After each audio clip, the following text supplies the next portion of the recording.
ఇర్మియా గ్రంథం 16వ అధ్యాయం. మరియు యెహోవా వాక్కు నాకు ప్రత్యక్షమై ఇలాగు సెలవిచ్చెను, ఈ స్థలమందు నీకు కుమారులైనను కుమార్తెలైనను పుట్టకుండునట్లు నీవు వివాహము చేసుకొనకూడదు. ఈ స్థలమందు పుట్టు కుమారులను గూర్చియు కుమార్తెలను గూర్చియు వారిని కనిన తల్లులను గూర్చియు ఈ దేశంలో వారిని కనిన తండ్రులను గూర్చియు యెహోవా ఇలాగు సెలవిచ్చుచున్నాడు, వారు ఘోరమైన మరణం నొందెదరు, వారిని గూర్చి రోదనము చేయబడదు. వారు పాతి పెట్టబడక భూమి మీద పెంటవలె పడి ఉండెదరు. వారు ఖడ్గము చేతను క్షామము చేతను నశించెదరు. వారి శవములు ఆకాశ పక్షులకును భూజంతువులకును ఆహారముగా ఉండును.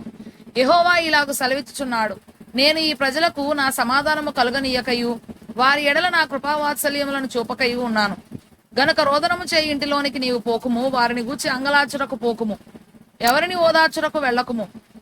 ఇదే యెహోవా వాక్కు. గనులేమి అల్పులేమి ఈ దేశమందున్న వారు చనిపోయి పాతి పెట్టబడరు. వారి నిమిత్తము ఎవరును అంగలార్చకుందురు, ఎవరునూ తమను తాము కోసికొనకుందురు. వారి నిమిత్తము ఎవరునూ తమను తాము బోడి చేసుకొనకుందురు.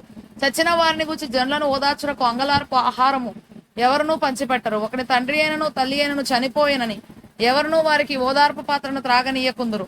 వారి యొద్ద కూర్చుండి అన్నపానములు పుచ్చుకొనుటకు నీవు విందుశాలలో ప్రవేశింపకూడదు. సైన్యములకు అధిపతియు ఇశ్రాయేలు దేవుడునైన యెహోవా ఇలాగు సెలవిచ్చుచున్నాడు, మీ కనుల ఎదుటనే మీ దినములలోనే సంతోష ధ్వనిని ఆనంద ధ్వనిని పెళ్లి కుమారుని స్వరమును పెళ్లి కుమార్తె స్వరమును ఈ చోట వినబడకుండా మాన్పించెదను.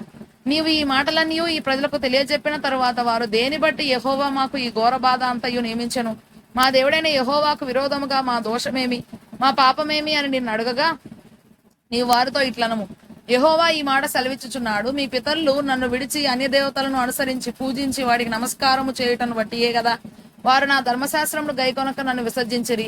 ఆలకించిరి. మీరందరూ నా మాట వినకుండా కఠినమైన మీ దుష్ట హృదయ కాఠిన్యము చొప్పున నడుచుకొనుచున్నారు.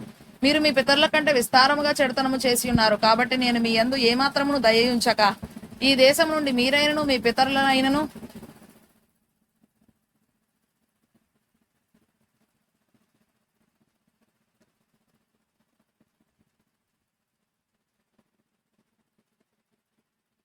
ఈ దేశం నుండి మీరైనను మీ పితరులైనను ఎరుగని దేశమునకు మిమ్మల్ని వెళ్ళగొట్టుచున్నాను.